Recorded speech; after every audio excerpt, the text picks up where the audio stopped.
Hello, can you hear me?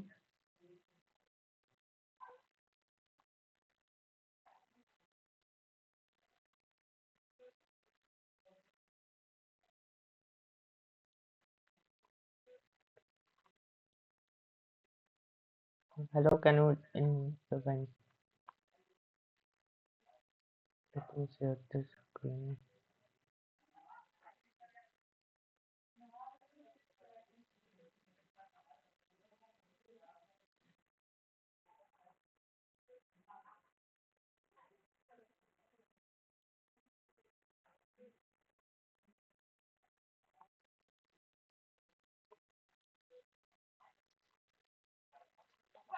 So just wait 1 or 2 minutes. If someone comes, then we'll start.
Okay, so everyone, let's start now.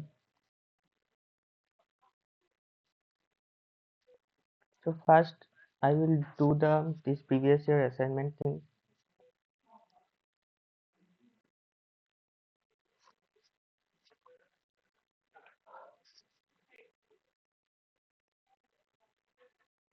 I think the first question is already done in the class. I think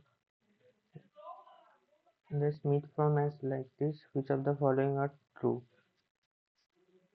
So option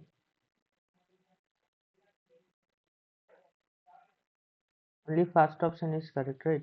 So first one is already done. Because R is called, what is R? R is the Smith number, right? And lambda k is the Smith coefficient. So these two are not correct.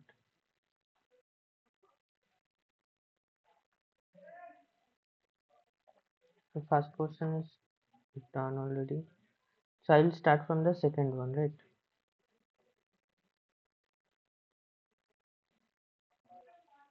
Which of the following states are not separable? So I have to check the separability of the states. The first state is 1 by root 2 0 0 plus 1 1, right? So let's write like psi is given as 1 by root 2 0 0 plus 1 1. If the state is like this, then we can write the Cij thing, right? What will be a Cij? If I want to write in the Smith form, then what will be the Cij? Like we want to write is like this: psi equals to sum over I sum over j Cij. This is phi ai particle A, and for particle B it's phi bj, right? So in this case, what will be the Cij coefficients that we have to check? Wait a minute.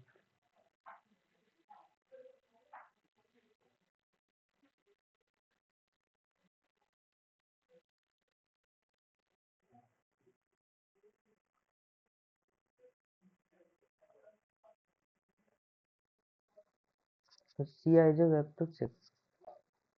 So let's write the Cij thing. So this you can write, let's put it 0 1 0 1, right? Then 0 0 is 1, so there is 0 0 state, so it is 1, right? There is no 0 1, so it is 0. There is no 1 0, so it is 0 also. 1 1, this element is there, so this is 1 also. And outside there is 1 by root 2. So this is your Cij matrix, right? Now when you got the Cij thing, then next step is you should able to write it as like U sigma V dragger kind of thing, right?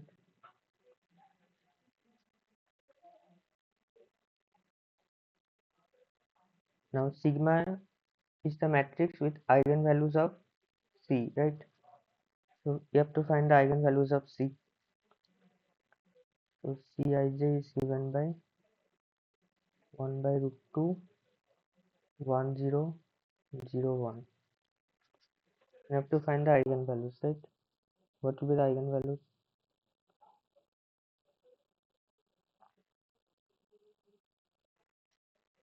That is 1 minus lambda 0 0 1 minus lambda. This should be 0, right? From here you can write 1 minus lambda square equals to 0. So lambda is 1 and 1.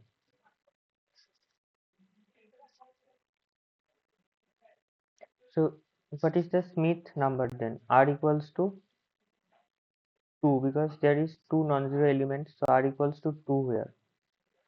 So is this is entangled state or product state? So R equals to 2 means this is entangled state, right?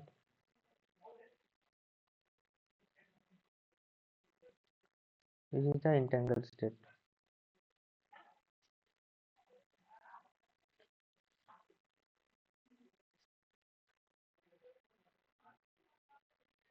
So first option, which is not separable. So entangled states are not separable.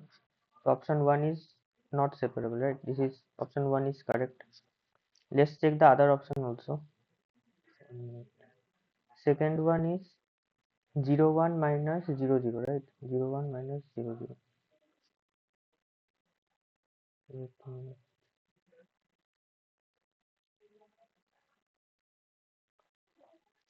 second psi is given as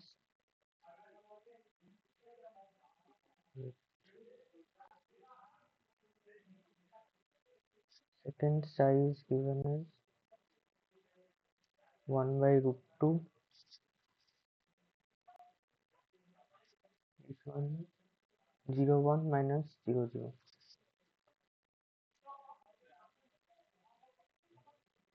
Similarly, what will be the Cij for this case?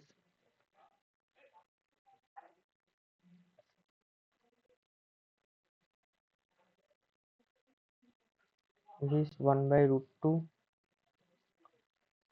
0 1 0 1. So 0 0 is not there, so this is 0. 1 1 is also not there, so these two diagonals, so 0 0 is there, right? So this is 1, sorry.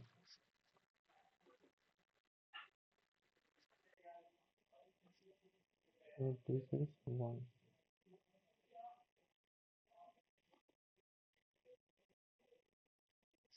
0 0 is minus 1, right? 1 1 is not there, so this is 0. And 0 1 state 0 1 is there, right? So this is 1. And 1 0 is not there, so this is 0. So this is your Cij matrix. Similarly, we have to just check the R value, right? If R equals to 1, then only it's a product state, right? For R equals to 1, this is separable, right? No entanglement.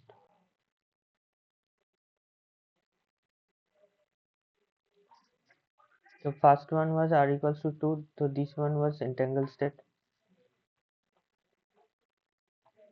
Second one, so just have to find the eigenvalues of C. So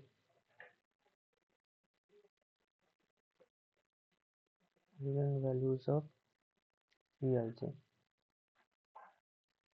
that will be given by minus 1 minus lambda 1 0 minus lambda equals to 0, right? From here we can write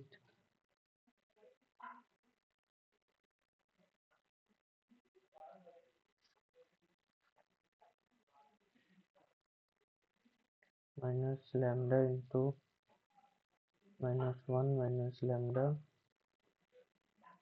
equals to 0, right? So from here you can write lambda into 1 plus lambda equals to 0. So lambda is 0 or minus 1, right?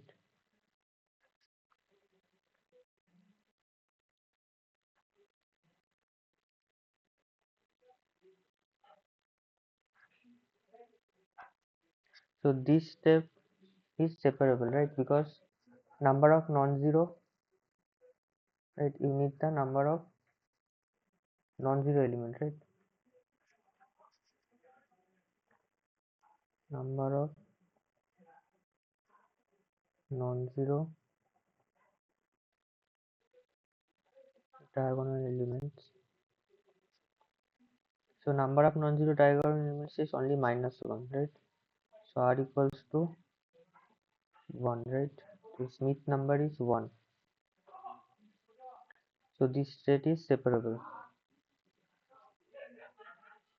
So this is a separable state, not entangled.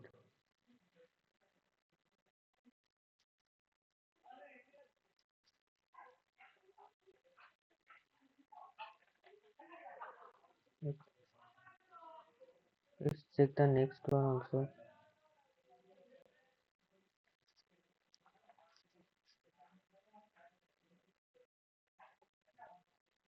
Next one is half of 0 0 0 1 1 0 1 1, right?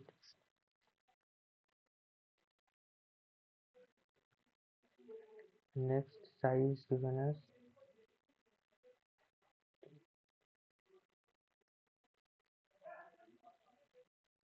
half of 0 0 plus 0 1 plus 1 0 plus 1 1.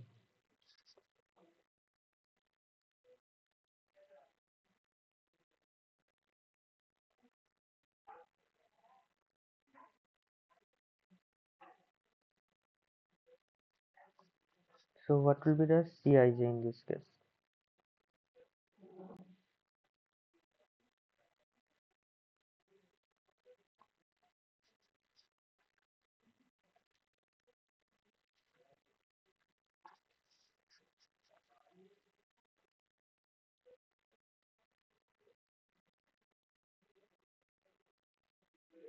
All will be 1, right?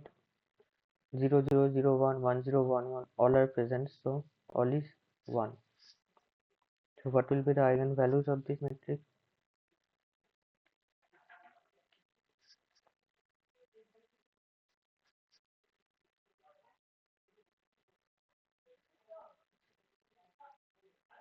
Minus lambda, this thing equals to 0.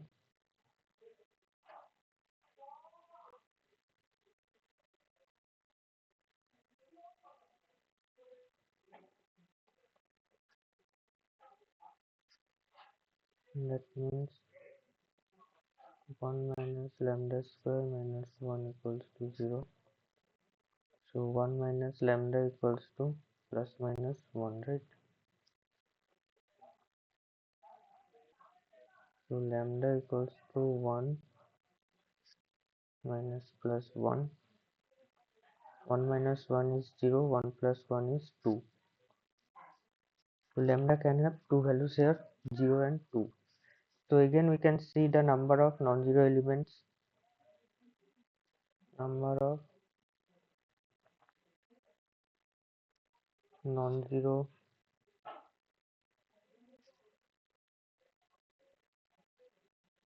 diagonal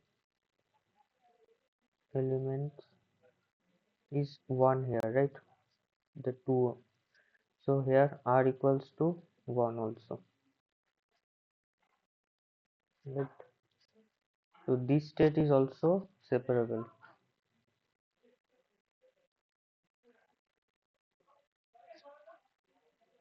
and you can separate this state can be separable. You can also write like 1 by root 2 0 plus 1 cos 1 by root 2 0 plus 1. So this is also not an entangled state.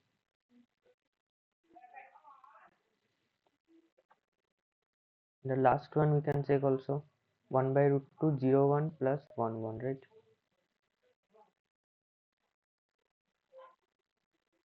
By root 2 0 1 plus 1 1.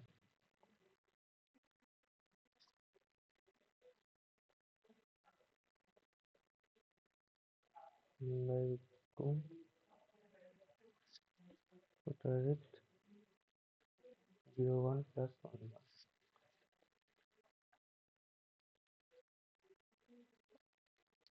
1. And we can write easily the Cij thing. It will be 1 by root 2. There is no 0 0, so this is 0, right? So 0 1 is 1 here, and 1 0 is not here, so it is 0, and 1 1 is here, so it is 1. This is your Cij.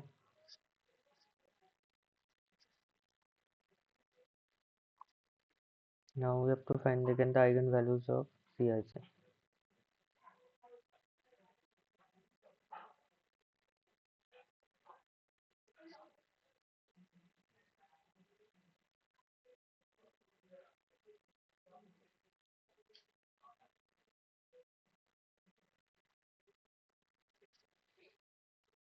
So what will be the eigenvalues of this matrix?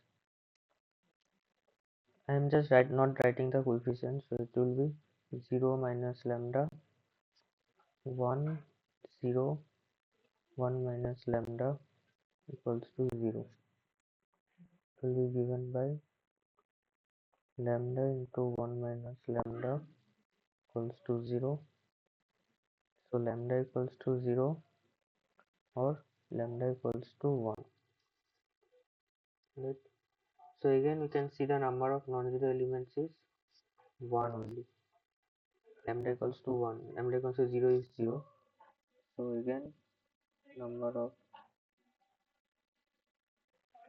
non-zero diagonal element are equals to 1. Smith number is 1. So this state is also separable.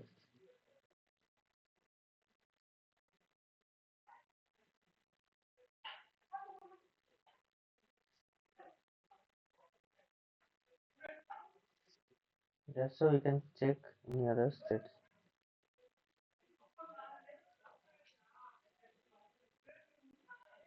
So they are asking not separable, only the first option is correct then. Okay.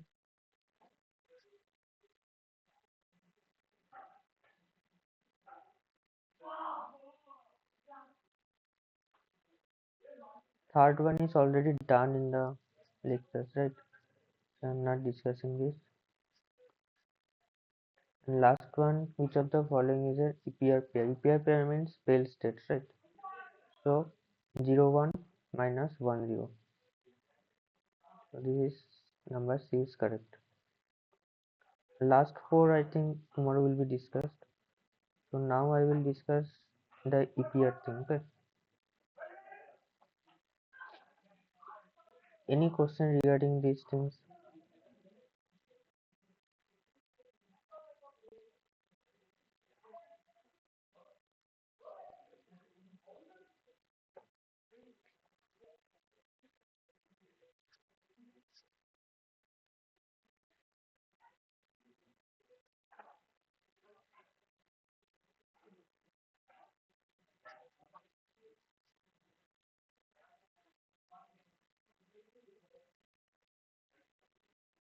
Okay, fine.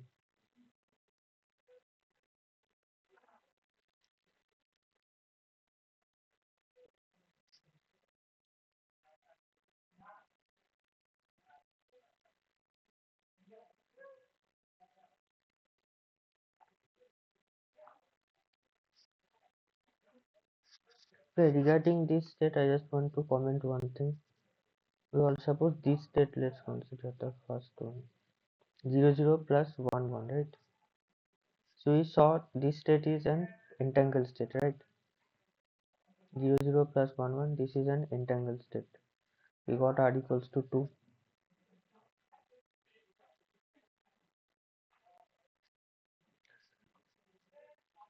So this is also Bell state, right? 2 qubit Bell state.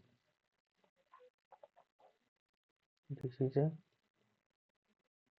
2 qubit 2 qubit state, Bell state, or whatever you want to write. Now what will be the density matrix of this state? 0 0 plus 1 1.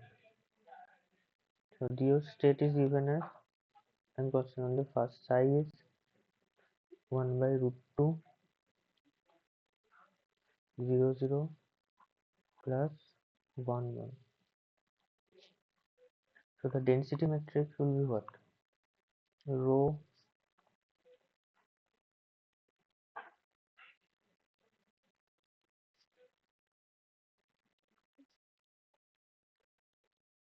will be given as 100.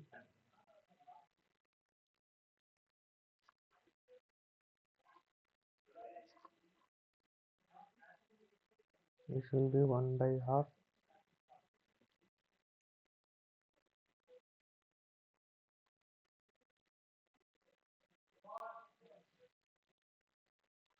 plus 1 1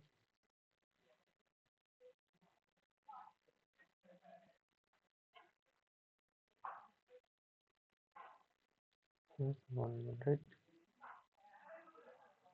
And write the density matrix 1 by half. So this is 0 0 0 0, right? Next one 0 0 1 1. Fine. Then 1 1 0 0 plus 1 1 1 1. This will be your density matrix of this 2 qubit state. 2 qubit entangled. We already saw this is an entangled state. That means not separable. This is an 2 qubit non-separable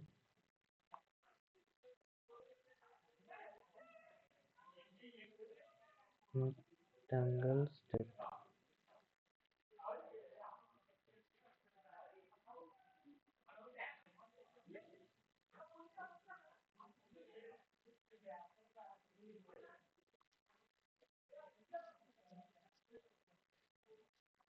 And this is the density matrix of this state.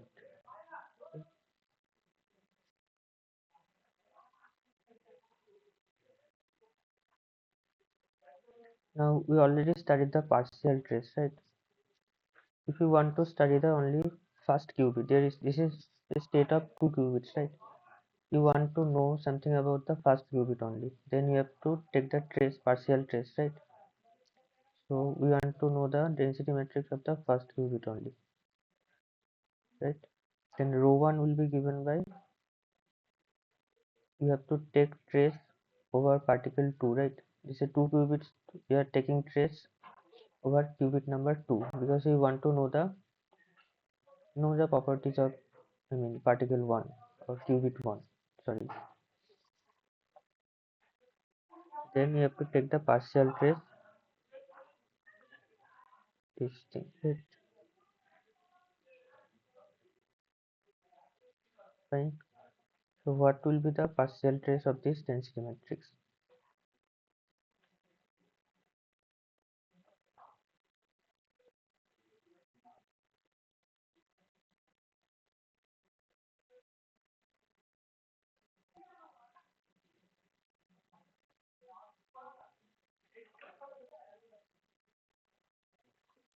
What is the formula for partial trace?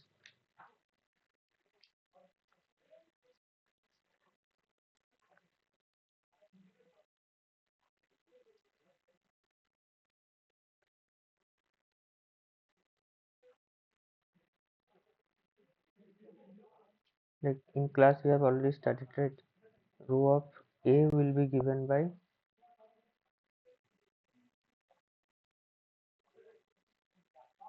B2 B1, and here you have A1 A2, right? This kind of formula you have. You have to take the trace over B only, second qubit, this one, right?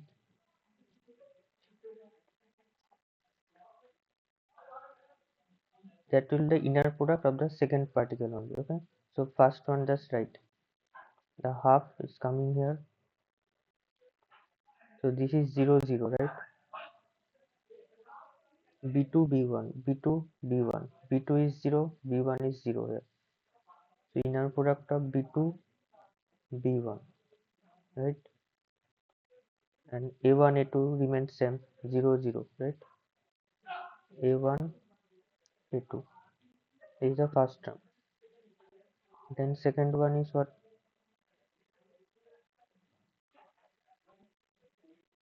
Again we have to take B2 B1 because here only the second particle will be inner product, right?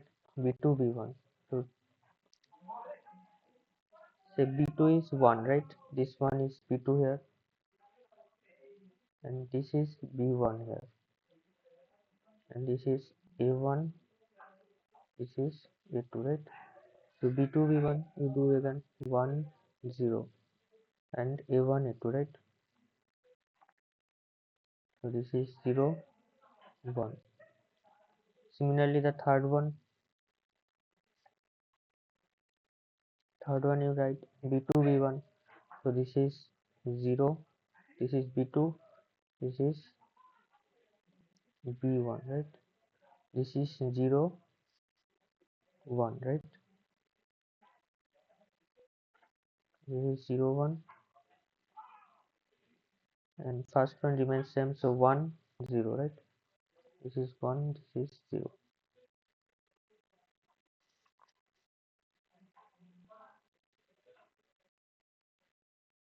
Last one is similarly we will get, this is 1 1, this is 1 1.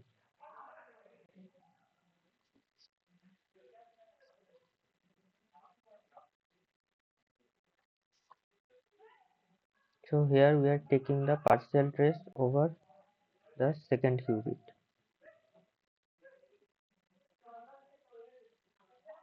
Partial trace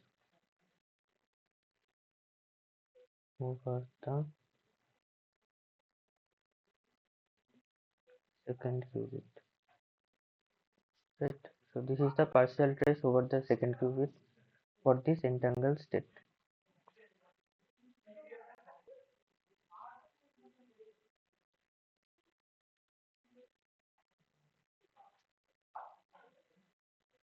Okay. If you have any questions, just ask or write in the chat whatever you want.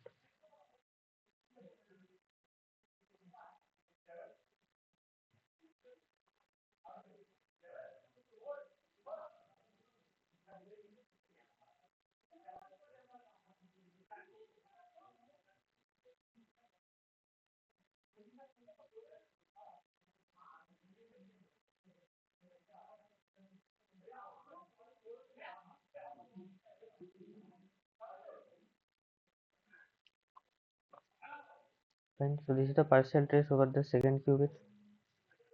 So now check the row 1. So row 1 is now 0 0 is 1, right? So it's fine. So from first term we'll get 0 0. 1 0 is 0. This term now 0 1 is also 0. These are orthogonal states. 0 1 are the orthogonal states, right? 1 1 is 1. This is also 1. So we are left with 0 0 plus 1 1, right?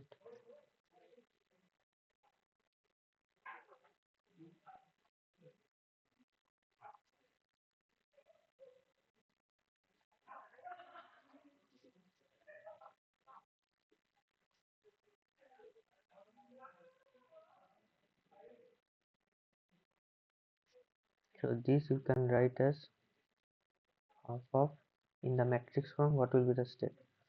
0 0 means 1 0 0 1, right?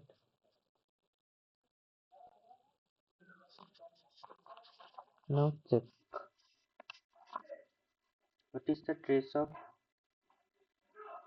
as this is a density matrix, so trace of row 1 is 1, right? It's okay. Now check mixed state or pure state thing. Okay,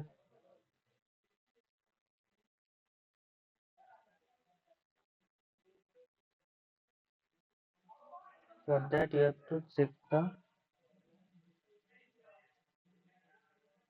trace of root square, right?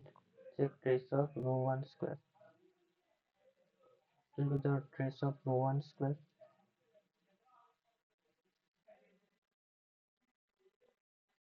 Look, this one you can simply write as identity matrix by 2, right?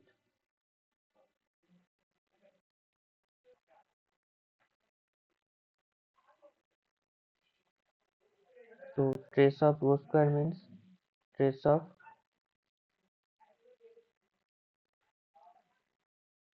I square by 4, right? Identity matrix square is identity matrix again. So this is trace of I by 4. Now 1 by 4 comes out. So trace of I means trace of identity matrix is nothing but 2, right? So it's 2. So it's 1 by 2.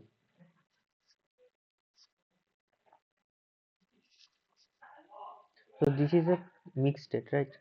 This is trace of root square is less than 1, right? So this is a mixed state.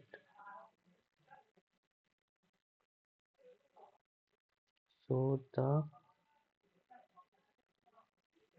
first qubit is in a mixed state.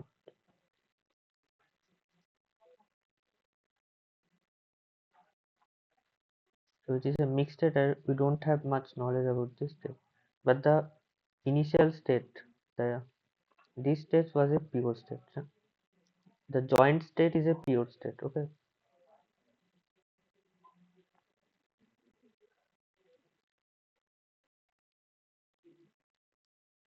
but the joint state,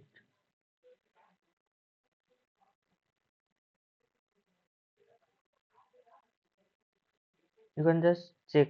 You have the joint state density matrix rho, right? You can just check trace of rho and trace of rho square.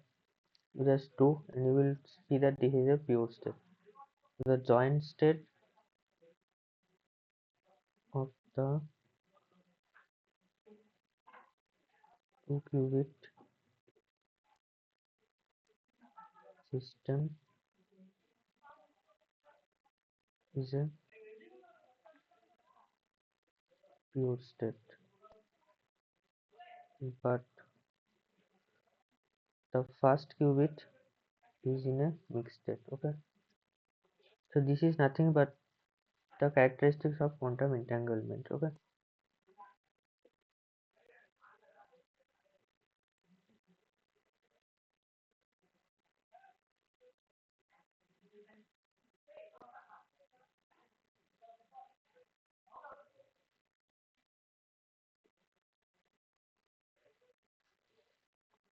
you have overall complete idea about the overall system, but not the individual. Okay, this is one of the characteristics of quantum entanglement.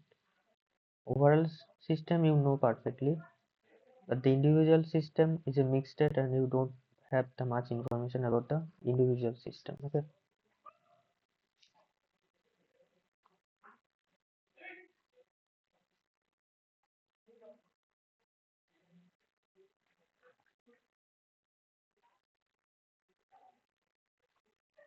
fine. If you have any other questions, then just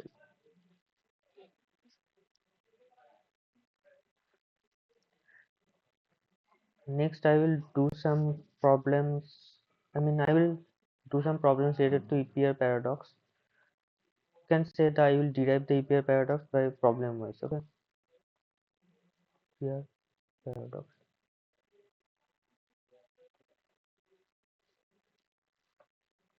If you have any question till now,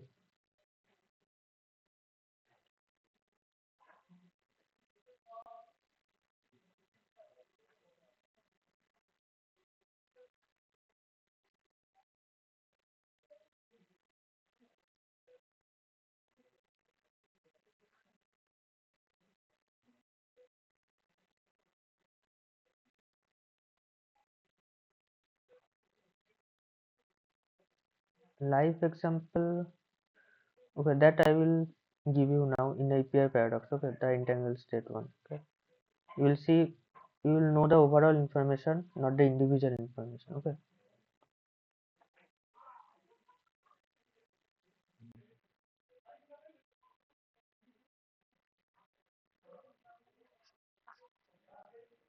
so EPR paradox means what? Einstein, Podolsky, Rosen, right? They are questioning the existence of quantum mechanical theory, right? They have doubt regarding whether this quantum mechanics is correct or not correct, right? That's why it's called EPR paradox. Now we have to know why these questions arises to their mind. Okay, so if you read the paper EPR paradox, the EPR paper they have written, and they have written there, like, the first thing they define, that they told ki measurement should be certain. You have a physical quantity, right? So if you have a physical quantity like mass, whatever, momentum, velocity,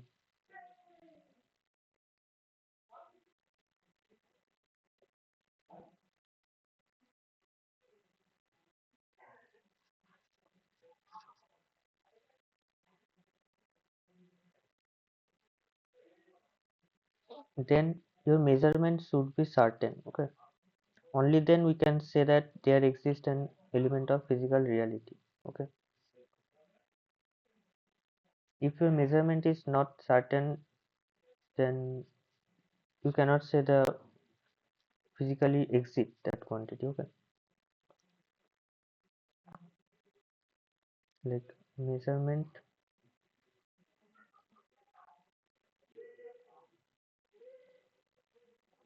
should be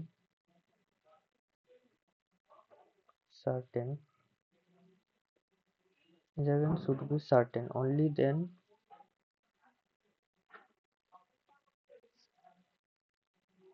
we can say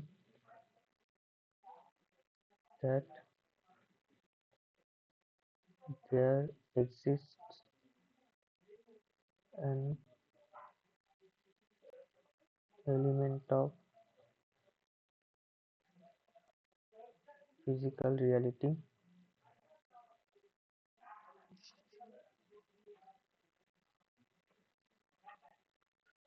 corresponding to that physical quantity. Okay,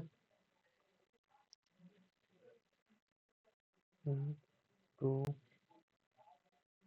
that quantity.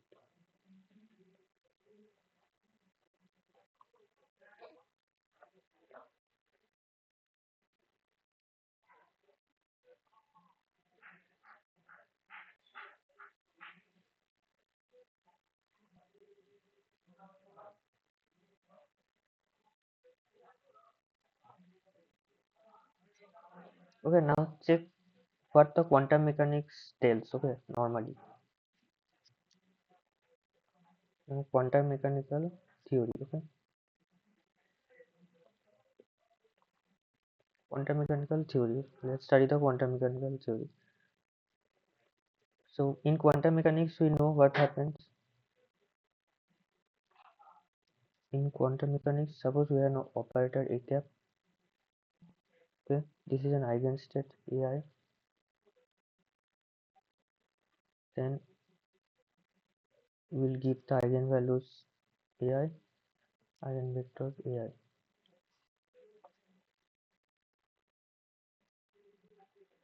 Now consider an one particle system in one of the plane wave. Okay, so these are our plane waves.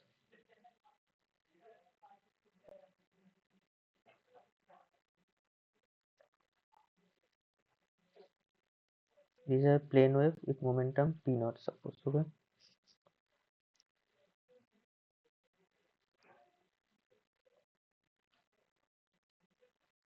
we have an one particle system,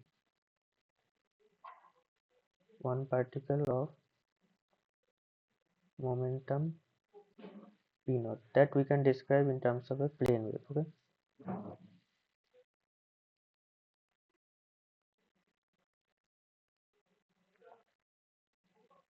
now what is the momentum eigenstate in the position basis?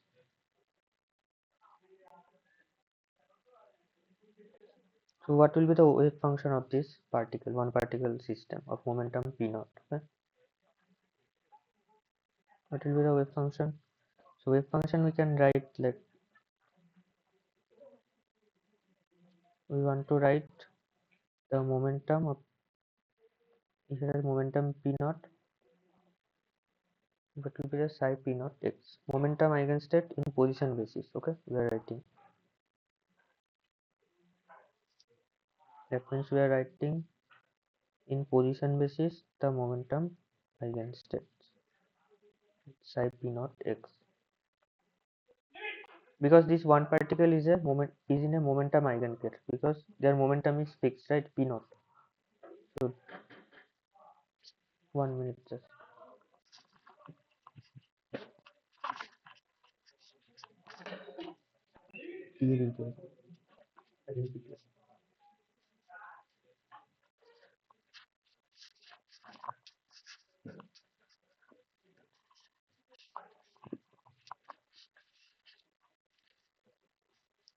So this is our momentum eigenstate, right,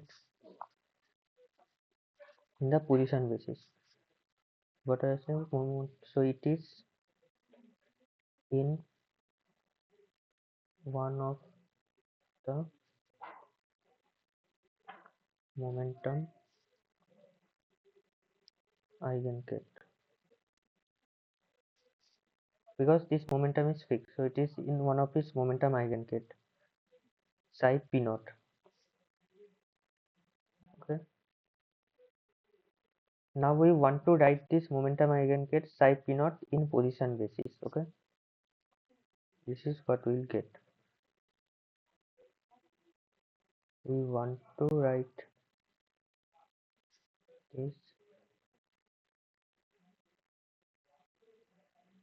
momentum eigenket in position basis. Then we will get this. We have to take the inner product with position basis vector, right? Then we will get psi p naught x. And what will be this thing?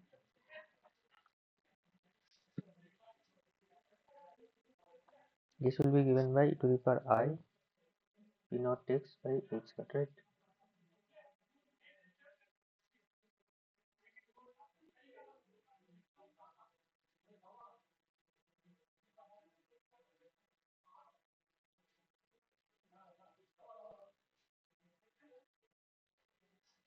You can just cross check if this is correct or not. How? Because you know the momentum operator in position basis. So in position basis, momentum operator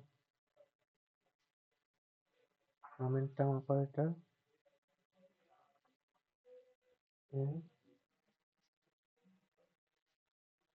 position basis.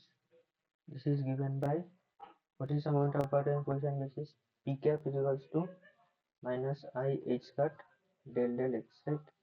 This is a momentum operator in position basis. As I told, this is the momentum eigenstate in position basis, and this is a momentum operator in position basis, right? So you act on p cap with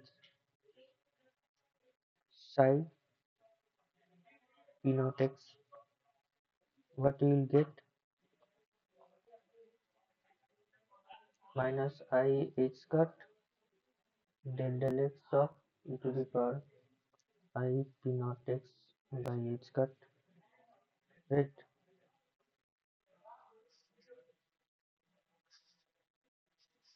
So this is given by minus I h cut I p naught by h cut to the power I p naught x by h cut. So this gives you p naught. This is nothing but psi p naught x, right? E to the power I h cut. Sorry, I p naught h cut.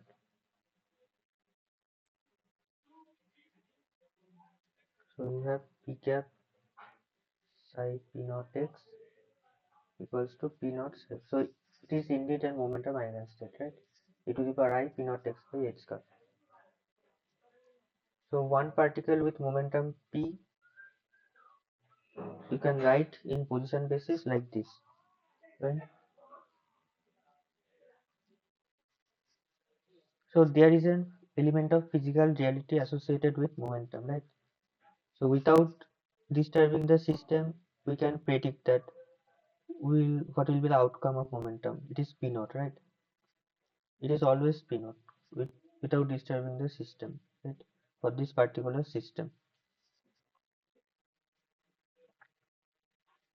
So there is an element of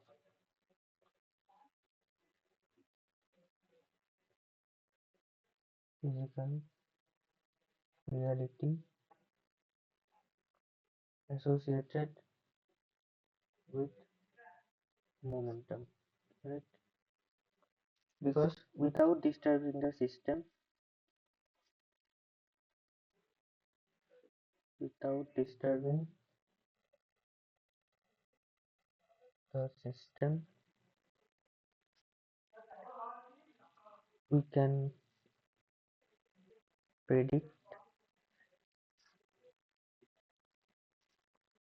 the momentum to be p naught, right?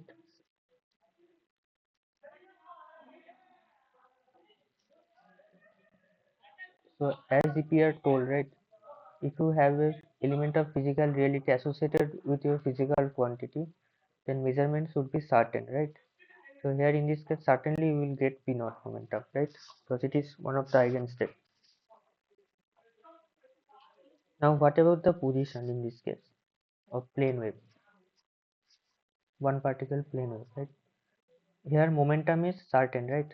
You will, when you measure, you will always get momentum p naught. But what about position? If you measure the position, what you will get? Now certainly this state is not an position eigenstate, right? Like this is a momentum eigenstate.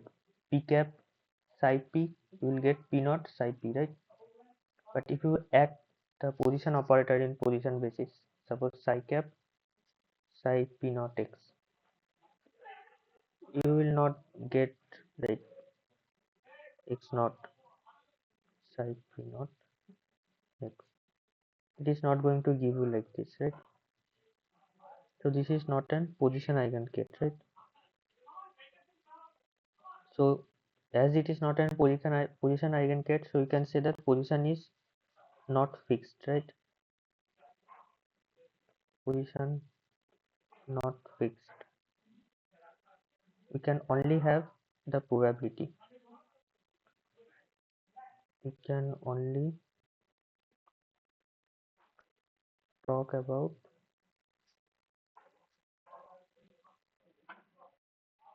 probabilities. Okay. So let's calculate the probability also. So we want to know the position probability. Okay. What is the probability of finding the particle, suppose between x1 and x2? Probability of finding between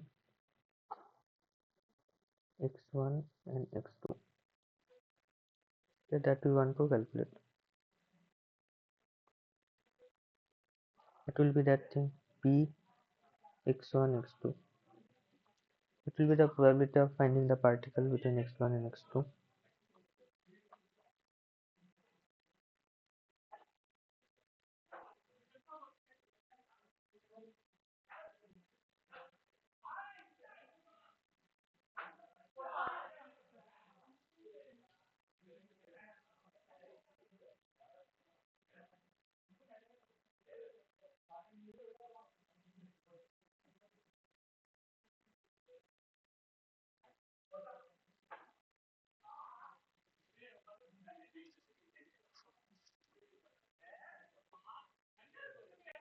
So you have the wave function, right?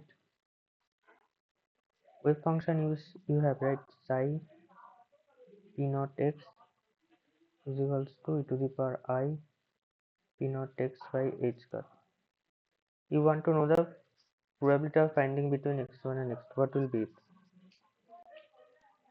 Integration between x1 to x2 mod psi p naught x square dx, right?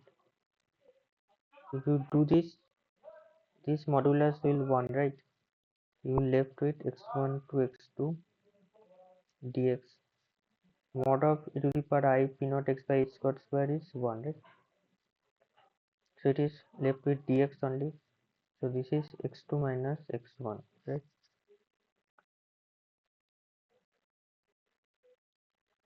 So the position is completely uncertain, right? X1 and x2 can be any values, right? Though, so in this case, even if the momentum is fixed, the position is completely uncertain, right?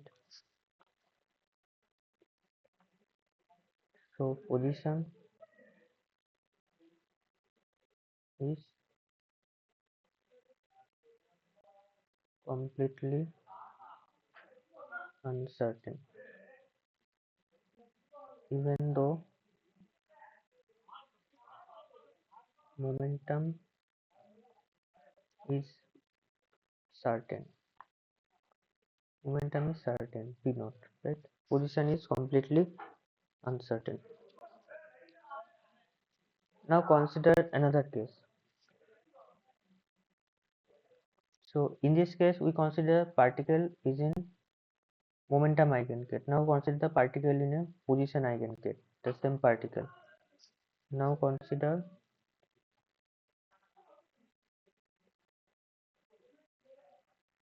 the okay. So in the particle in position eigenstate. Okay. So can you anyone give any example of particle in position eigenstate?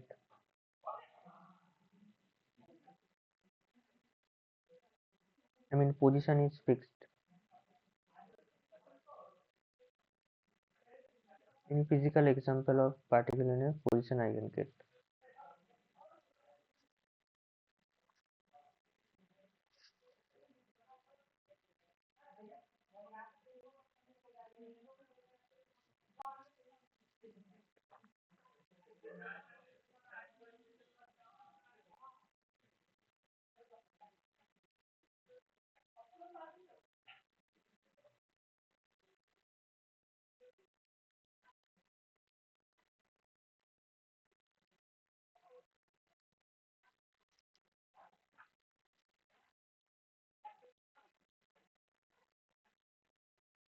Yeah, particle at rest is also okay.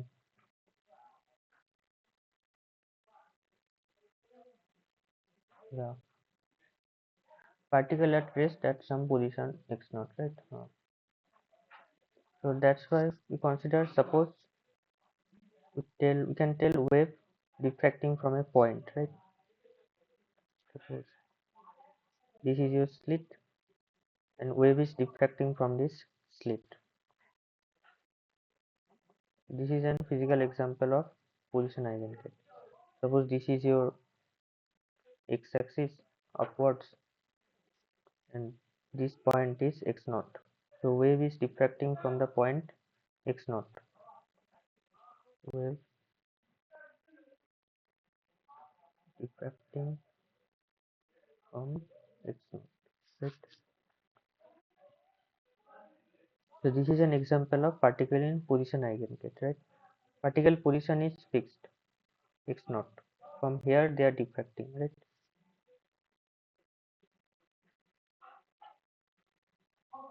Okay, fine. Now in position basis, what will be the position eigenstate? So what is your position eigenstate here? Here in this case, what is your position eigenstate in position basis?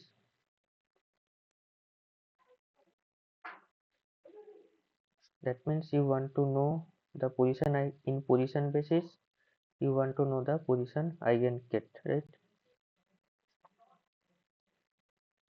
Psi x naught.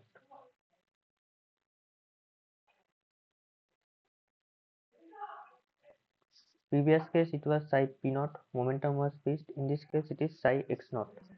And you want to know what is the psi x naught in position basis. What will be this? Suppose psi x naught x, right? Can anyone tell what will be the wave function in this case?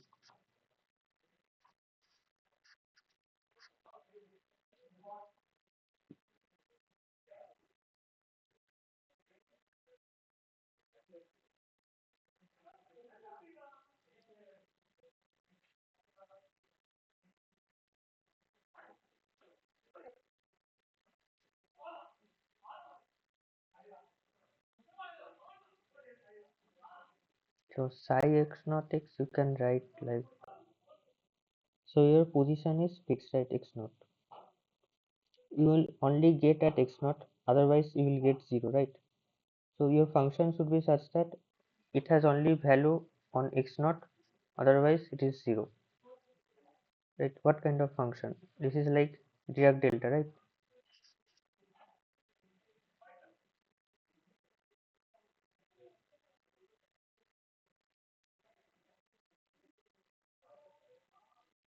Yeah, it's Dirac delta because your position is fixed, right? Only at x naught you will get the wave function. Otherwise, there is no particle. This is x minus x naught. Only at x is equals to x naught you have the particle. This is your position eigenstate in position basis.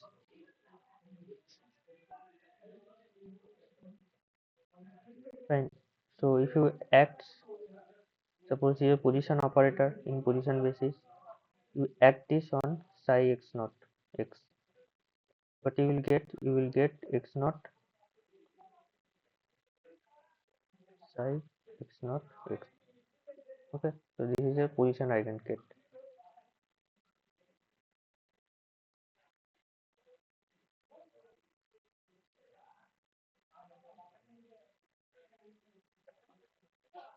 Now, so in this case, the position is fixed. So position is fixed. So we can say that in this case, there is an element of physical reality associated with position, right? Previous case, position was not fixed, momentum was fixed. So we told that there is an element of physical reality associated with momentum, right? Because momentum we can certainly tell this particle has momentum p naught. Now in this case, we can certainly tell that this particle has position x naught. So we can say that x naught is physically possible, right? Physical in EPR language, we tell that there is an element of physical reality associated with position. Okay.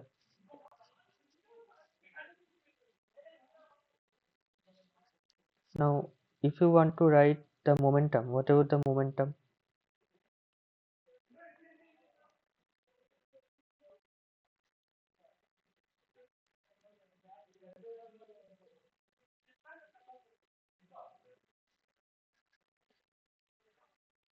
suppose you want to write the position eigenstate in momentum basis, what you will have?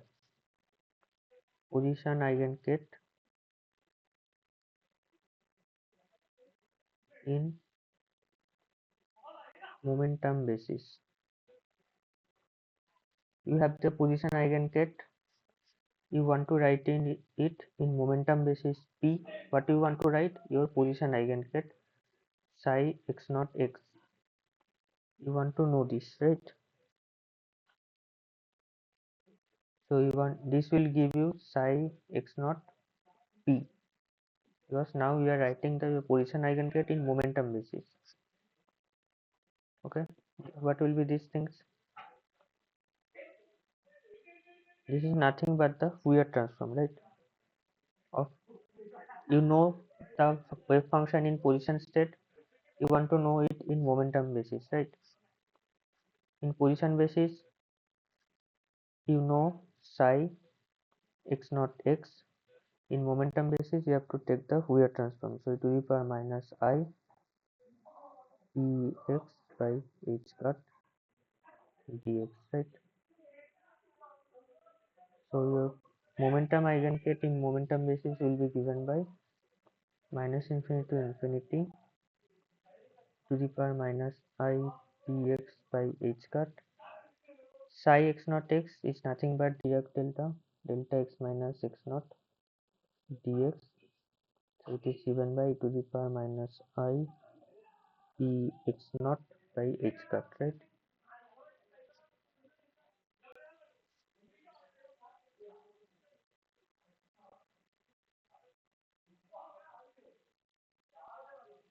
Now you can easily say that momentum is not fixed here, right? Suppose here you apply p cap on psi x naught x. is not a momentum eigenstate, so you will not get P naught into psi x naught x. Okay, so you want to know the probability, right? So you have to, so P of probability of finding the particle having momentum between P1 and P2 will be given by what? Minus infinity to infinity. This we found already, psi x naught P mod square dp, right? And this will be given by integration, sorry, between P1 and P2 you know. So this is P1 to P2. This is P1 to P2 dp. This is P2 minus P1. So here momentum is not fixed, right? As we expected. Only position is fixed because it is in a position eigenstate. Unlike the previous case. Previous case it was in momentum eigenstate. Position was not fixed. Position you have to give by probability, right? And second case position is fixed. So there is an element of physical reality associated with position, but momentum is not, no physical reality associated with momentum. Particle can have any momentum because P1 and P2 can have any value. So in this case what we have, momentum P naught. So there is a momentum is fixed, right? So delta P is 0. Uncertainty in momentum is 0 here. Delta P is 0. But position can have any value, right? Random value. This is the first case. So delta x can be infinity, extreme case, right? And the second case, we have a wave diffracting from point x naught. So this is an position eigenstate, right? In this case, what we have position is fixed, right? So uncertainty in position is 0 here. Position will always get x naught, but momentum is completely uncertain. Probability of finding between P1 and P2 is P2 minus P1, and P2 and P1 can have any value, so it is completely uncertain. So delta P is infinity here, right?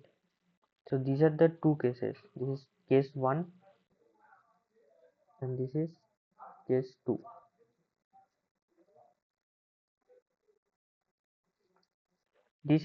These two cases are two extreme cases. In general, in quantum mechanics, we know that delta x and delta p should be greater than or equals to h squared by 2, uncertainty relation, right? Here delta x and delta p, this is the two extreme cases,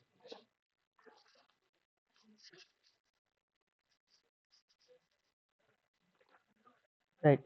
And we also know that x and p doesn't commute, right? This not equals to 0 also. Okay, so that means we cannot measure position and momentum simultaneously with very accurately, right? This is just, I'm just telling the quantum mechanical rules. Later I will say what EPR noticed. So we can say that we cannot measure x and p simultaneously with arbitrary accuracy. If we know momentum very accurately, like in the first case, we know momentum very accurately, that's why uncertainty in momentum is 0. Then we have no idea about position, so this is completely uncertain, so it's infinity. Second case, same case, we know position very accurately but no idea about momentum. So this is in general valid for any non-commutating operator like x and p, right? So two non-commutating operators cannot simultaneously have physical reality, right? In EPR language, they told, what they told EPR, they told keep two non-commutating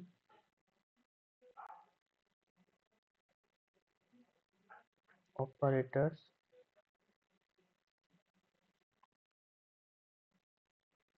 can't have simultaneous physical reality.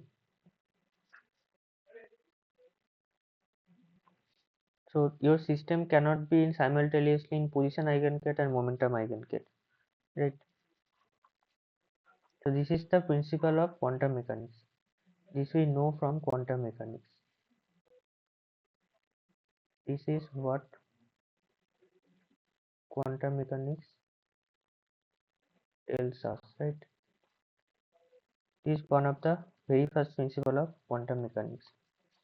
Now, what EPR did, EPR took one case, right? And they showed that there is one case that contradict this quantum mechanical statement, right? Now, EPR shows one example where these statements are not valid, where these quantum mechanical statements are not valid, okay, or contradicting, whatever. So what the example EPR took? EPR took like EPR took the case of entanglement, right? What is the entanglement trick? He took two sorry, he not three people are there, so Einstein, Podolsky, Rosen. So they took a system of two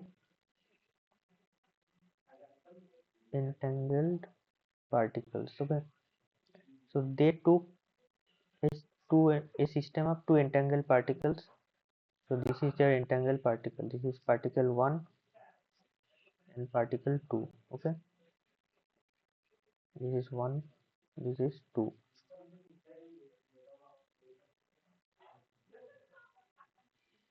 1 and 2 are two entangled particles. Okay, that means they have some common past, but now they are separated, like space like separated.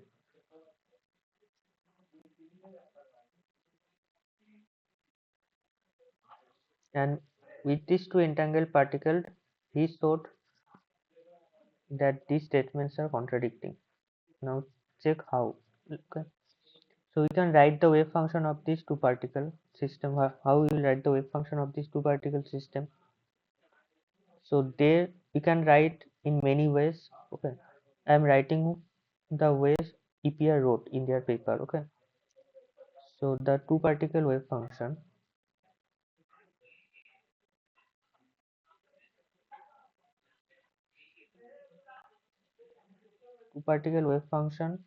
of this two entangled particle, they wrote like this: x1, x2,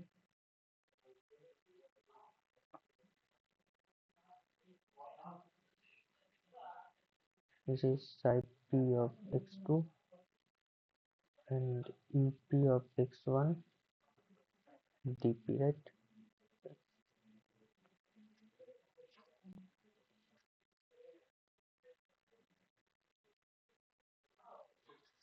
So this is the second particle x2, second particle wave function of the second particle. UP(x1) is the wave function of first particle, wave function of first particle, and they can have any momentum. So the two particle wave function, they are writing like this. Okay,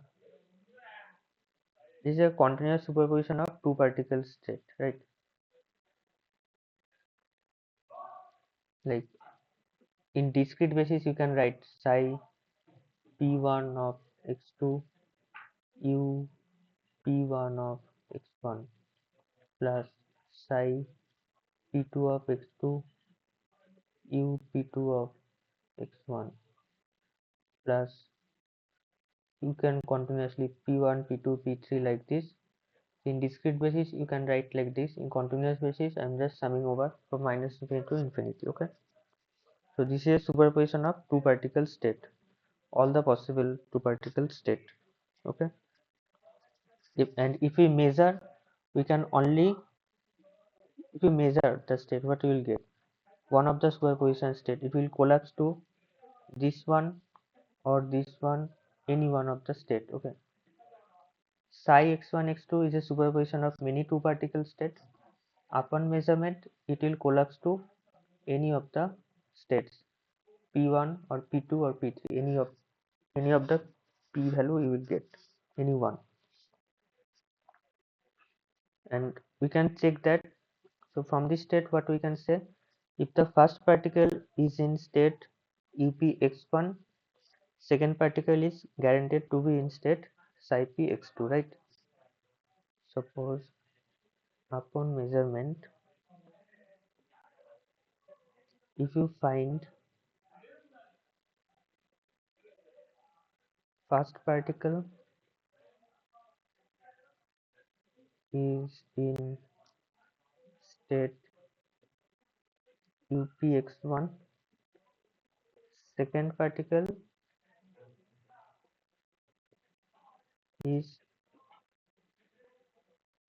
guaranteed to be in psi px2, right? This is the meaning of this state, this entangled state, right?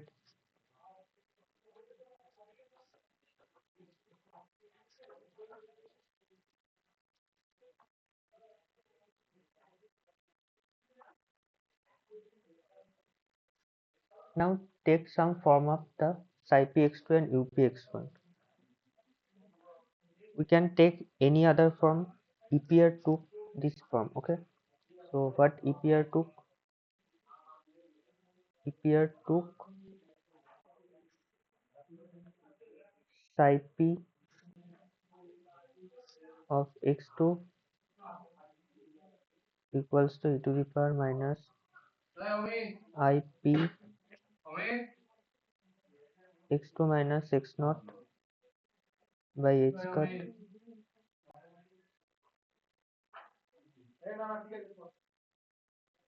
and upx1 is given by e to the power ip x1 by h cut. So EPR took these two form. Okay,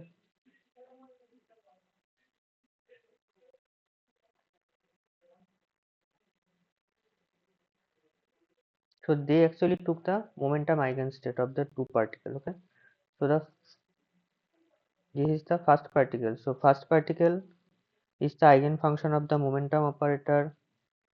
This is nothing but eigenfunction of momentum operator p1 equals to minus I h cut del del x1 with momentum p, right?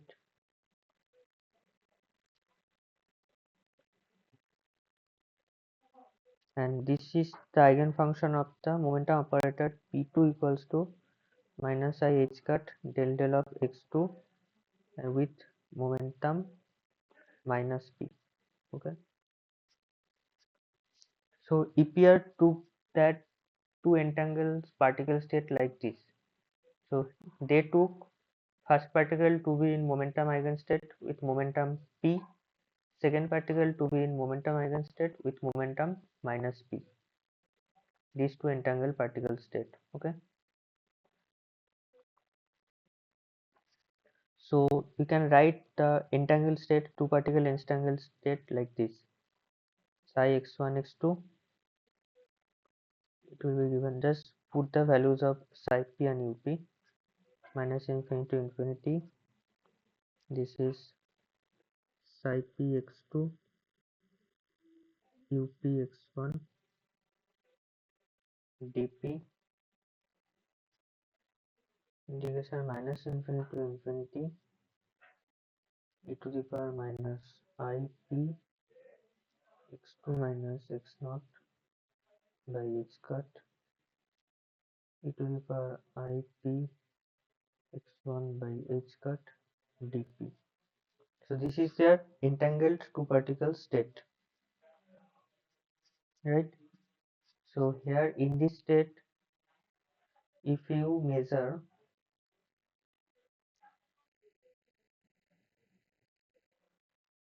the first particle,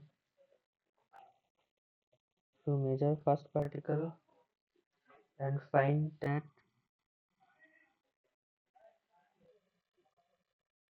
it is in momentum eigengate,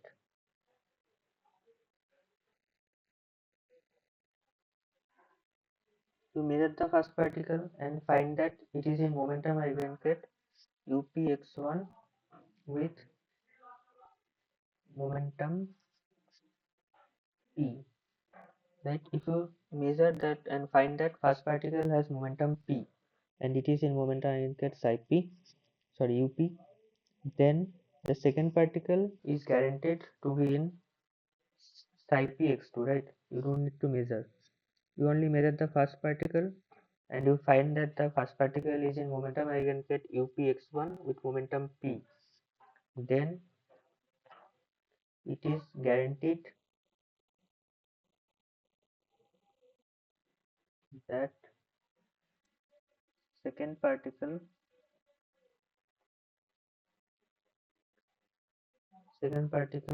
will be in state psi px2 with momentum, and psi px2 has momentum what? Psi px2 has momentum minus p, right? So psi px2 with momentum minus p. Okay. So EPR took this kind of entangled system and later it also assumed that the first particle is in momentum eigenstate upx1 with momentum p and second particle has momentum minus p, and the combined two particle state you can write like this. So if you measure the first particle and find that it is it has momentum p, then you are guaranteed the second particle has momentum minus p. Okay, so this is in momentum basis. Now see the position. Okay, so momentum we saw already that if you measure first particle and find it has momentum p, second one have minus p momentum. Now what about the position? Okay, now we want to check the position of the first particle and second particle. Okay,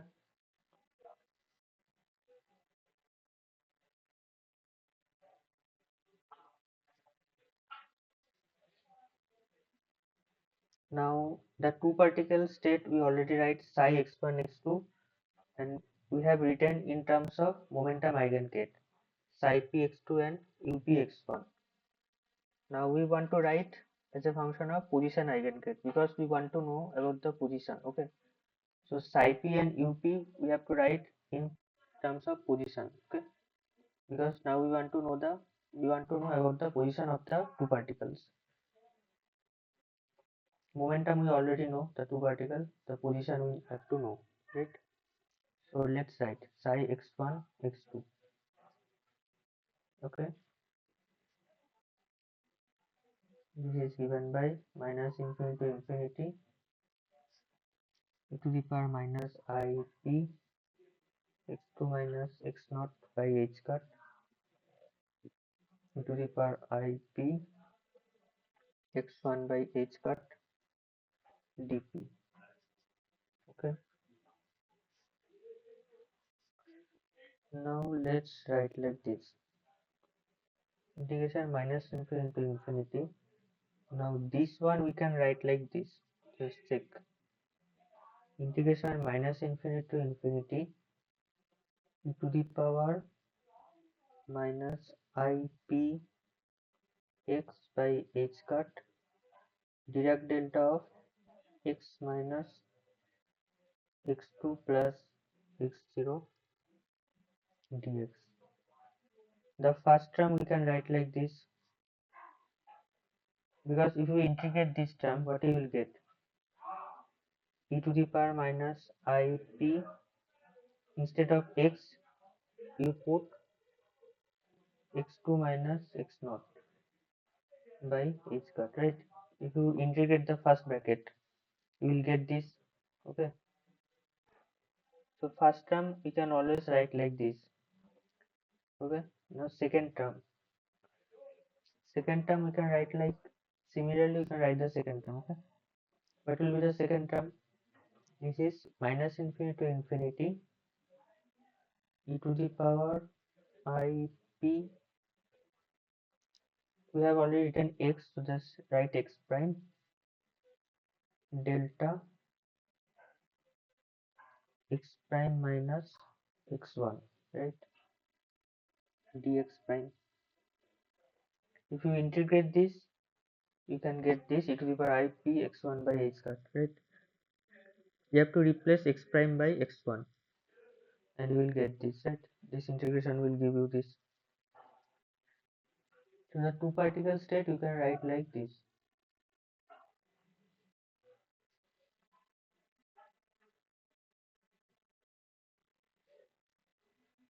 Fine.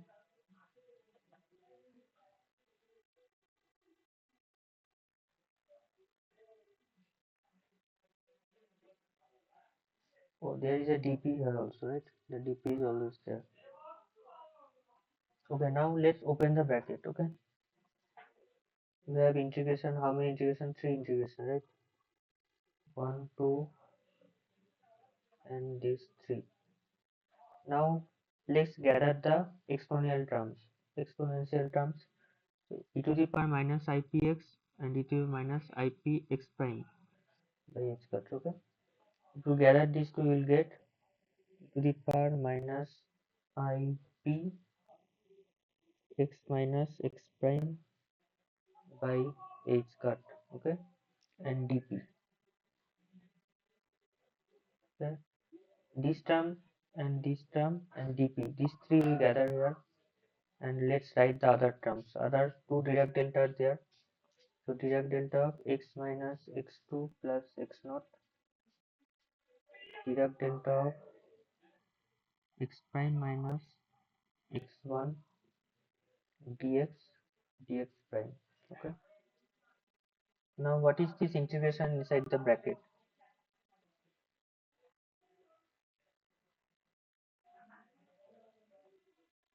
What is the value of this integration?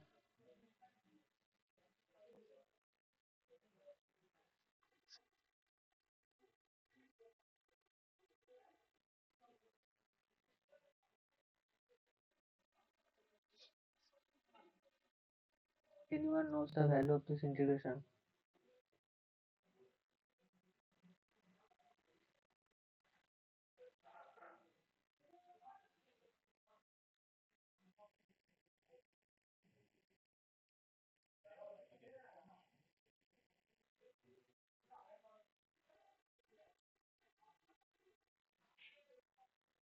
This integration value is nothing but delta x minus x prime. Okay, and this is Dirac delta of x minus x2 plus x0, Dirac delta of x prime minus x1 dx prime. Okay, now these two integration, if you do, you will get like this. Integration minus infinity to infinity. Now do the x prime integration. Okay,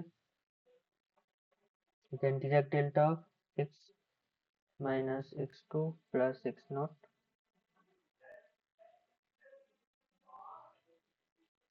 and x prime will be x, right? So Dirac delta of x minus x1, this and this and this, these three will give you this. Okay, Dirac delta of x minus x1 dx. and this can you write minus infinity to infinity. This is phi x of x2.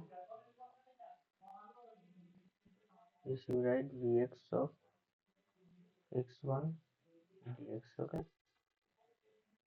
So this is nothing but, so this phi x of x2 given by delta x minus x2 plus x naught. This is nothing but the eigenfunction of the position operator x2, right? Eigenfunction of position operator x2 cap with position x plus x naught, right? And vx of x1 is what? Delta x minus x1, right? So this is nothing but what? Eigenfunction of position operator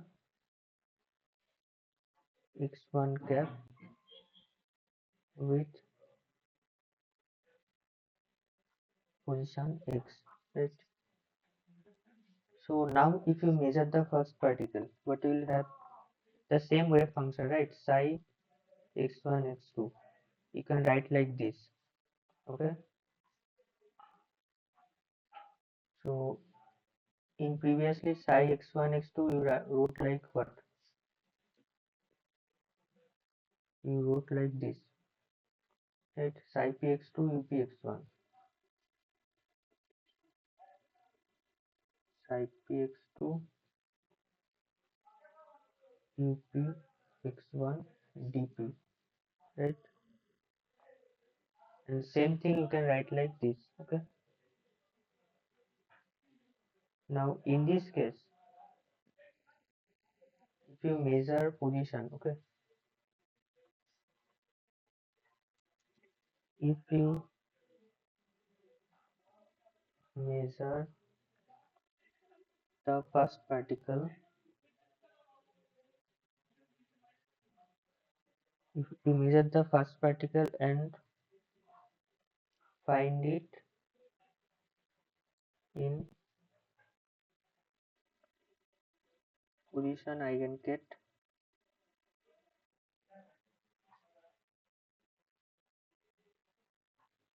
Vx of x1, right, with position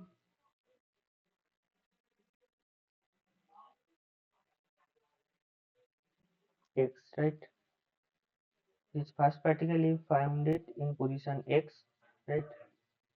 X1 minus x1. So if you measure the first particle and find that it has position x, then it is guaranteed that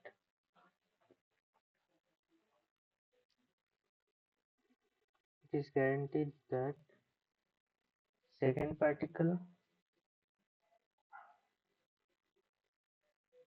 will be in position eigenket phi x of x2 with position x plus x naught. Okay.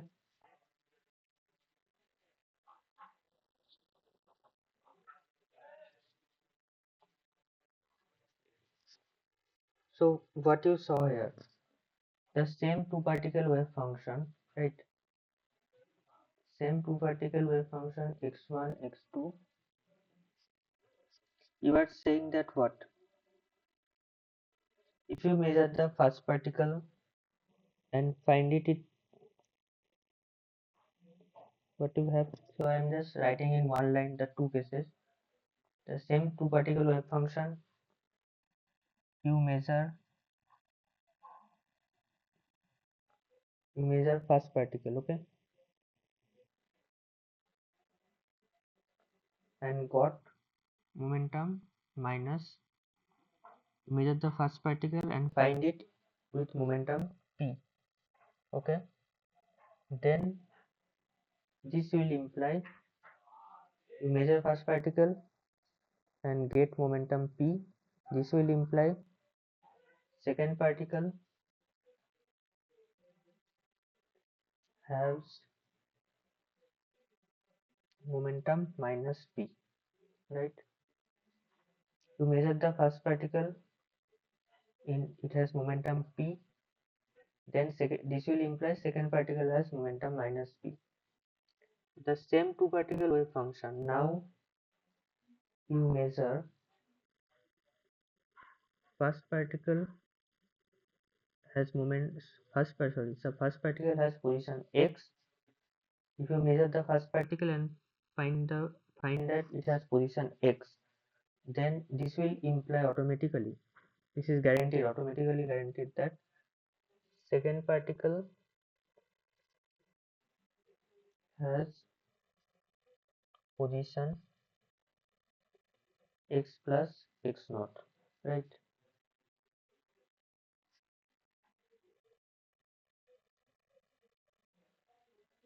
So what does it mean? So you only measuring the first particle, okay? So whether you are measuring momentum or position of the first particle, that will determine whether the second particle is in momentum eigenstate or it is in position eigenstate, right?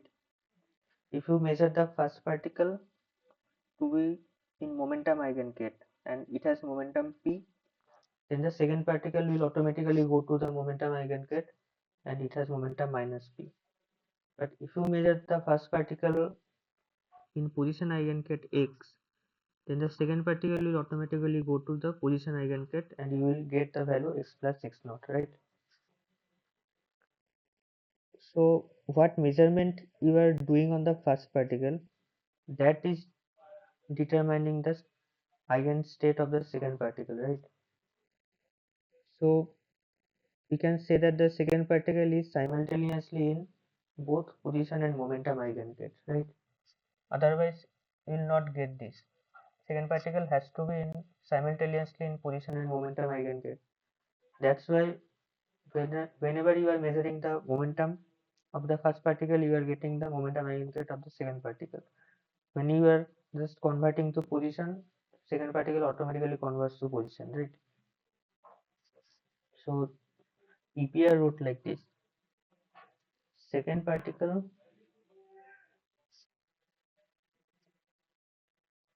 can either be in the momentum eigenstate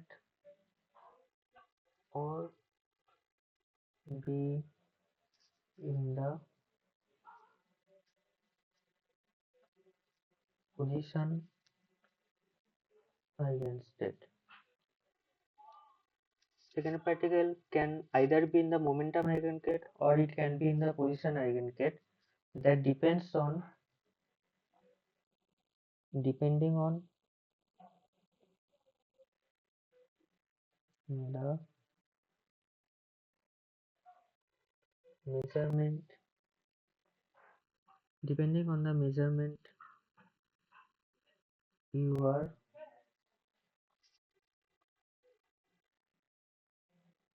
performing on the first particle. Okay? So depending on the measurement you are performing on the first particle, the second particle will be in position eigenstate or in momentum eigenstate, right? But what quantum mechanics told? Quantum mechanics told that x and p cannot be simultaneously in a particle cannot have simultaneous position or momentum eigenstate, right?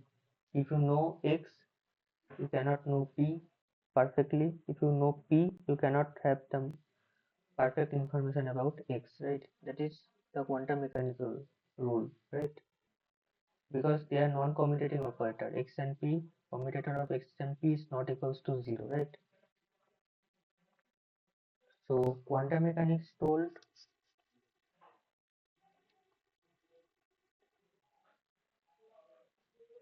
but quantum mechanics told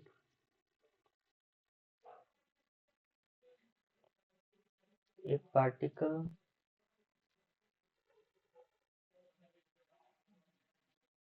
and simultaneously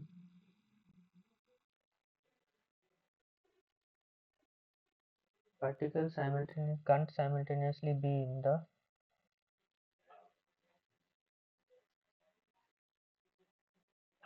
position and momentum eigenket both, right? So here we can see the second particle is in simultaneously both position and momentum eigenket. But quantum mechanics told this is not possible because commutator of x and p is not equals to 0. So this is a contradiction to quantum mechanics that EPR shows. Okay. So EPR took this example and showed that this contradicts with the quantum mechanical rules, right? So EPR took this and shows that this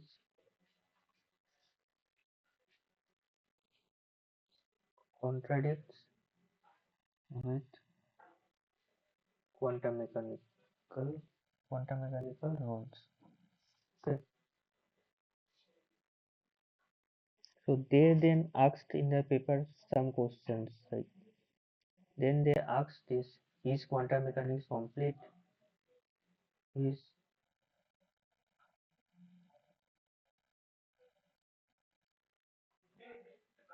quantum mechanics complete?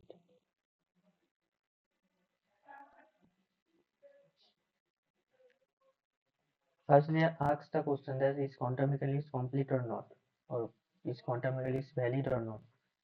Then they told me that you need some hidden variable kind of thing to you may need. They are asking that do you need like do you need some hidden variable within the particle. Suppose within second particle there is some hidden variable that is doing these things. Okay, some hidden variable to explain this measurement results. Okay, this is what EPR asked. So this is known as the EPR paradox. Okay, sorry.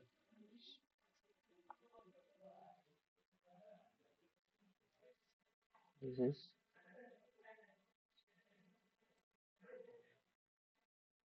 EPR paradox.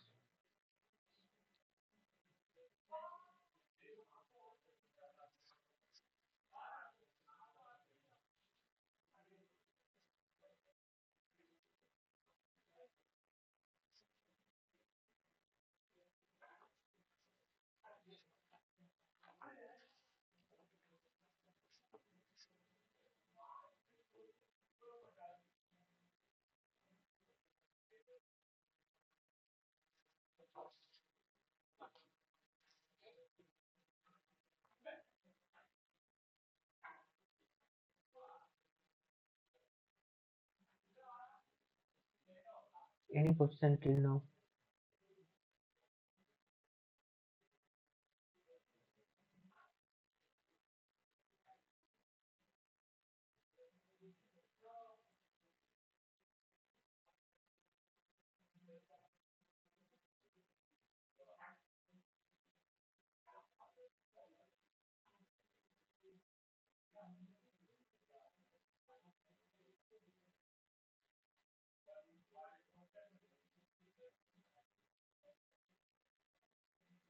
How X and P are measured simultaneously.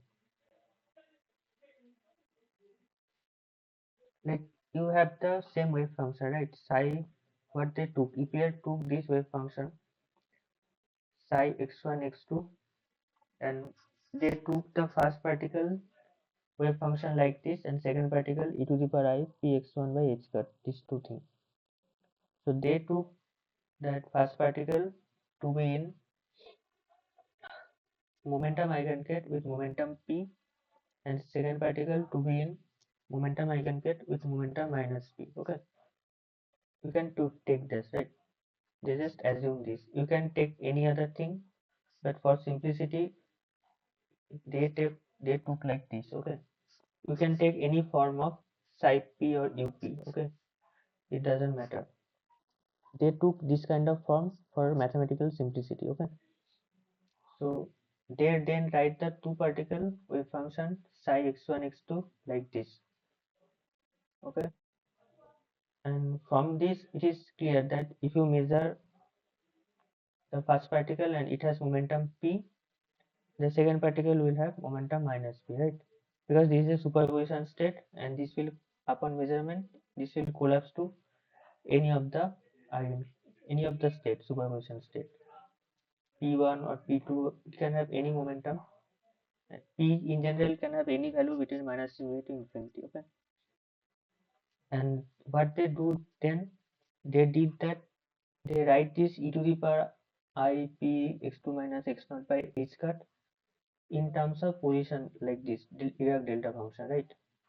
Now these two function, you can say that the same psi x1 x2 you can write like this Dirac delta of x minus x1 and x minus x2 plus x0, right? And these two will give the position eigenset, right? So the first particle, so the same two particle wave function, they are writing like this now. And from this, if you measure the first particle to be in position eigenset with position x, right? The first particle has position eigenset with position x, because the operator is x1, right? X1. So x1 is your variable, right? It is not x. Don't mix up. So if you measure x1, this is your operator x1 cap. So you will get the position x. If you measure second particle, you will get x plus x0, right? So the same two particle wave function, if you measure the momentum of the first particle, you will get momentum of the second particle to be minus p, and the same two particle wave function, if you measure the position of the first particle and find it has position x, and the position of the second particle will have position x plus x0, right? That's why they told that whether you are, suppose you measure the first particle to have momentum minus p, sorry, momentum p, then the second particle will have momentum minus p. If you measure the first particle to be has position x, second particle will also have position x plus x0. Now how will this happen? It can only happen with if the second particle has both position and momentum eigenset simultaneously, because beforehand you don't know what measurement you are going to do. You can measure position or momentum, whatever, right? The particle has, none of the two particle has any information whether you are going to perform the position measurement or momentum measurement. But when you are measuring, after measurement, you are seeing that the second particle have momentum minus p or position x plus x0. It will depends whether you measure the first particle to be in momentum p or position x. But the particle beforehand don't have any information, right? Whether you are going to measure position or momentum. So it should be in the like simultaneously in position and momentum. So that's the thing.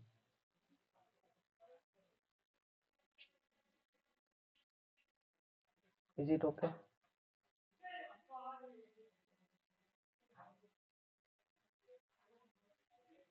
Okay.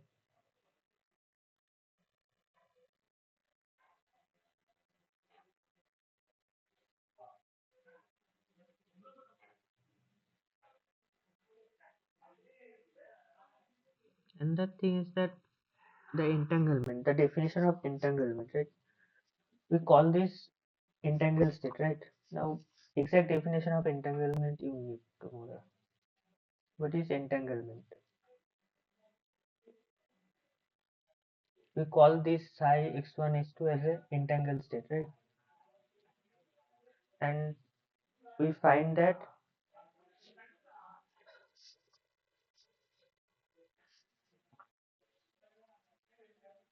if you measure the first particle to be in position, sorry, if you measure the first particle to have position p, then second particle will have momentum minus p, right?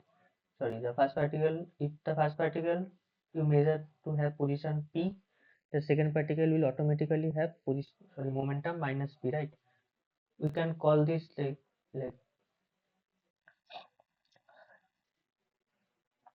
correlation in momentum basis, right? Perfect correlation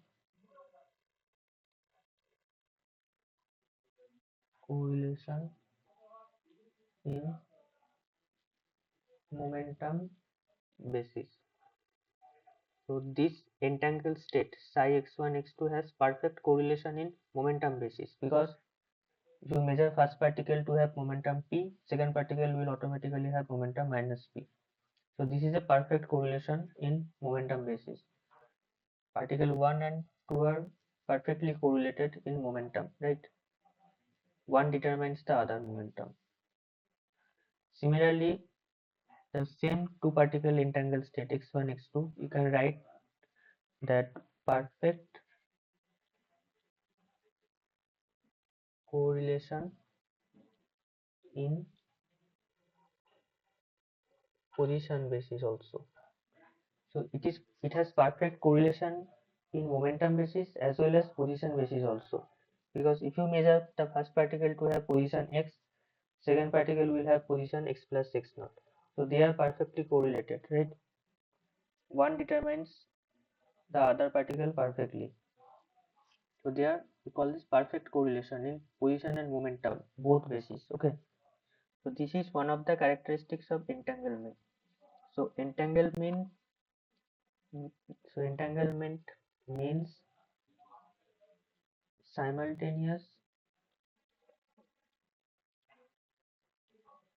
simultaneous perfect correlation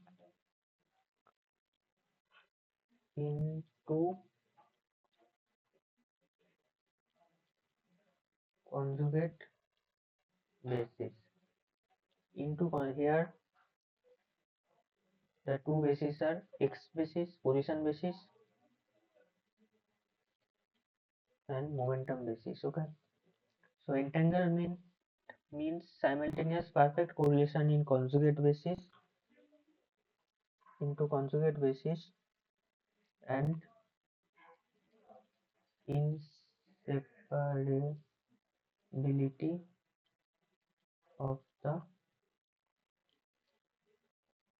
two particle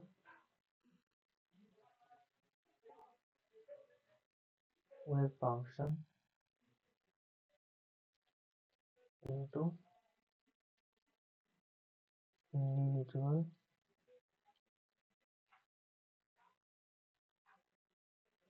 particle state.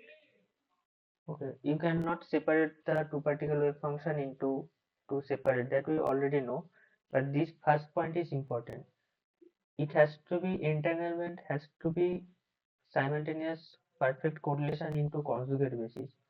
That means if you only say that, I know the first particle to have momentum p, second one I know to have momentum minus p, so this is entanglement. So first line doesn't define entanglement. Okay, you need to have correlation in momentum as well as in position. Okay, then only you can say that this is an entangled state. For example, if I write in polarization, okay, suppose you write that psi is equals to 1 by root 2, horizontal and vertical polarization, two states are there, like this, HH plus VV. So there is a perfect correlation in horizontal vertical basis, right? So perfect correlation in horizontal and vertical polarization basis. So if you know that the first photon to have horizontal polarization, then the second photon will have horizontal polarization. If the first photon has vertical polarization, then the second photon will also have vertical polarization, right? So this is perfect correlation in HV basis. But does this, and also you cannot separate the states, right? Individual states. You cannot separate, but does this entangle state? Only this doesn't define that it is an entangled state. You need another conjugate basis, right? Here you have one basis, HV basis, okay? HV polarization basis, it is perfectly correlated. But you need another conjugate basis. So what is the conjugate basis of HV? HV has conjugate basis of plus 45 and minus 45. So the psi state has to be perfectly correlated in plus 45 and minus 45 degree basis also. If they are not perfectly correlated in plus 45 minus 45 degree basis, the same psi state, then you cannot say that it is entanglement, okay? Even though you cannot separate the two individual photon state, but still you cannot say that this is entanglement only by writing the state in HV polarization basis. Now check if this is truly entangled or not. So H you can write like this, right? Plus 45 degree. So H basis you can write 1 by root 2 45 minus of minus 45, and B you can write like 1 by root 2 45 plus minus 45 degree. Then the psi state you can write like this, 1 by root 2 45 45 plus minus 45 minus 45. So now we can say that there is a perfect correlation in plus 45 minus 45 plus 45 degree minus 45 degree basis also. So now you can perfectly say that this is an entangled state. So these three things defines that this is also inseparable in this basis HV basis also, in plus 45 minus 45 degree basis also. So these three things are important, okay? So, so these three things define entanglement. So perfect correlation in two conjugate basis and inseparability. If these three things satisfies, then you can say perfectly that this state is entangled. Similarly, we can say that x and p continuous variable, we already saw this is entangled. Polarization, this kind of thing, you can say these are entangled. Okay, fine. Any other questions?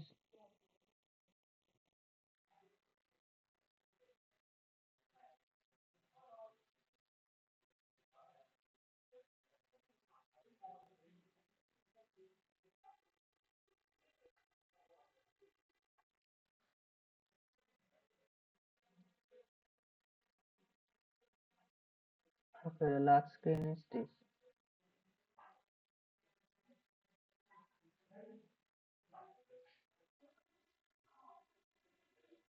If you have any other question, you can just ask now.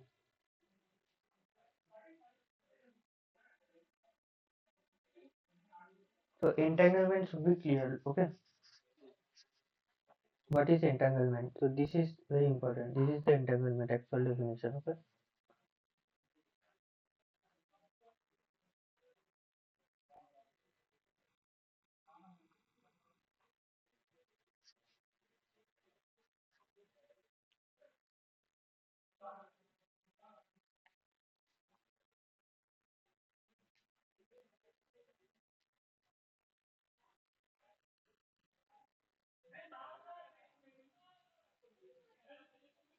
the last wave function equal to the first one. Yeah, psi is equal to this one, right? Psi, I already written h plus vb, right? H you can replace 1 by root 2 plus 45 minus 45. Sorry, this should be v, right? So this v we can replace like this. Just put this h and v here, and you can write the same psi like this only.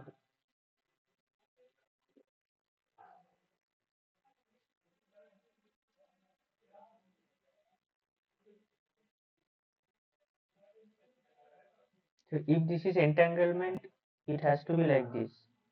If you measure h, you will first photon is h, second photon will be h. If first photon is v, second photon will be v. And you need also the conjugate basis. In conjugate basis, you also need, if the first photon is 45, second photon is 45.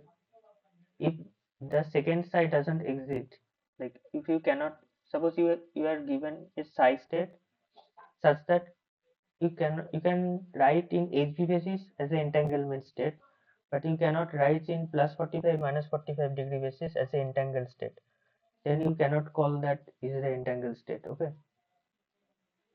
There should be perfect correlation in both HV and plus 45 minus 45 degree basis, or any two conjugate basis. Like in previous case, EPR paradox, they are perfectly correlated in position as well as momentum. Okay, in two different bases, two conjugate bases. Position and momentum are conjugate, right? Similarly, in polarization also, so we call this polarization entanglement, right? The upper one you call this position momentum entanglement. So there are different form of entanglement, right? This is entanglement in polarization. So, and this is entanglement in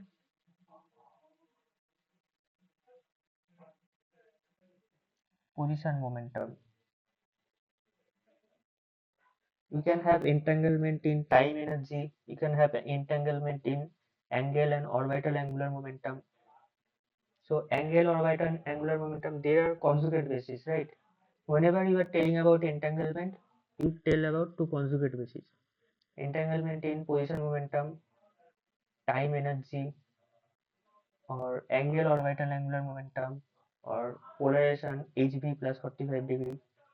So there is always two conjugate basis, and of course inseparability is always there. Okay. Any other questions?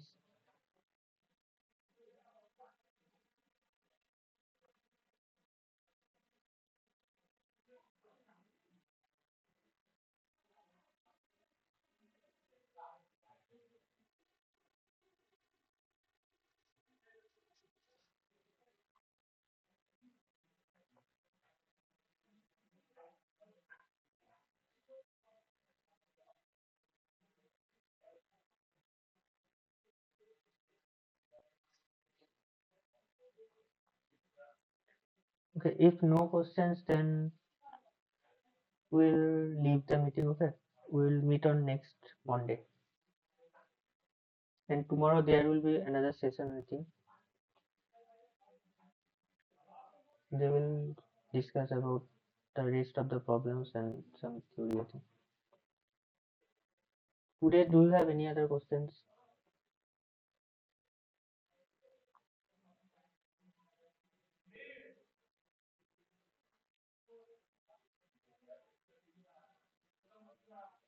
The main thing is just remember the definition of entanglement. Okay, and you don't need the mathematics everything to remember, but the EPR paradox, what the statement, the final few statement you should remember. Not remember, at least you should realize that why EPR asks these questions and what the entanglement means. Okay. Later, maybe next Monday we'll tell about hidden variables, Bayes equality, everything. Okay. I don't have time now.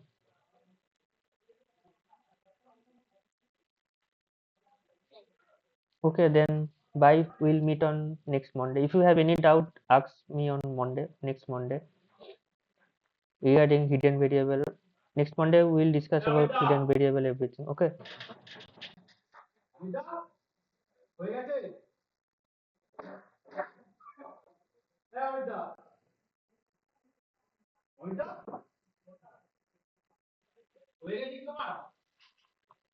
বলছি না এখন। ওকে,